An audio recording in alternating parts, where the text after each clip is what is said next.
Boncuk.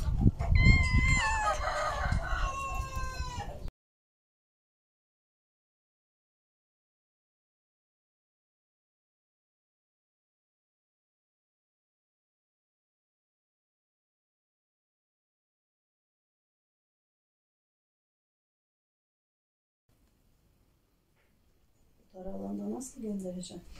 Keşke düz çekelim şeyde hava. Boncuk. Boncuk gel. Boncuk. Boncuk gel.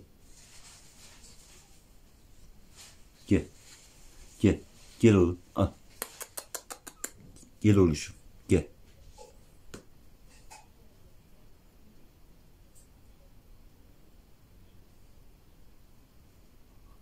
Bu torbadaki ne?